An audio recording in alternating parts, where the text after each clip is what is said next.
भारत के उत्तर में एक ऐसा इलाका है जिसका नाम किसी नक्शे में नहीं मिलता। कहा जाता है कि यह जंगल रात को अपने रास्ते बदल लेता है, लेकिन सबसे रहस्यमयी बात यह है कि यहाँ 7 छुपे हुए दरवाजे हैं, 7 समय और आत्माओं से जुड़े हैं। कहानी शुरू होती है विराज, एक 22 साल के वन्यजीव फोटोग्राफर, जो जंगलों की गहराई में अनजाने जानवरों को ढूंढने निकला था। जब वह रुहाई जंगल की सीमा में पहुंचा तो गांव वालों ने उसे चेतावनी दी, 7वां दरवाजा मत खोजना वरना तुम सब कुछ भूल जाओगे। लेकिन विराज एक जिज्ञासु इंसान था। उसने सोचा ये सब अंधविश्वास हैं। पहले दिन उसे कुछ पुरानी मूर्तियां दिखीं जिनकी आंखें उसकी ओर घूर रही थीं। दूसरे दिन उसे एक बूढ़ी औरत मिली जो हर पेड़ से कुछ बड़बड़ा रही थी। दरवाजा खुलेगा जब समय गूंगा होगा।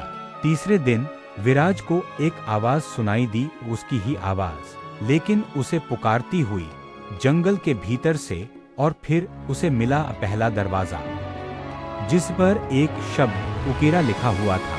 हर दरवाजा खोलने पर विराज अपनी एक याद खोता गया, माँ की मुस्कान, बचपन का चेहरा, पहली किताब, सब धुंधले होते गए। छठा दरवाजा खुला और उसके बाद वह भूल गया कि वो कौन है। लेकिन 7वां दरवाजा सबसे खतरनाक था।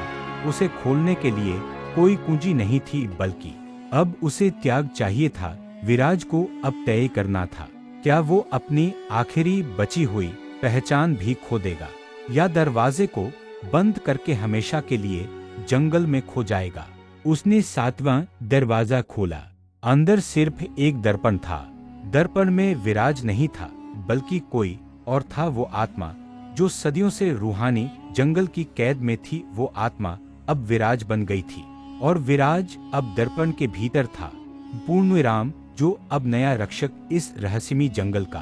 अब जो भी इंसान 7वां दरवाजा ढूंढने जाता है उसे विराज की आंखों से देखा जाता है, लेकिन कोई वापस लौटकर नहीं आता। कहा जाता है कि रूहानी जंगल अब भी वही है, नक्शों से गायब और वास्तविक दुनिया से परे, जहां से कोई लौटकर वापस नहीं आता।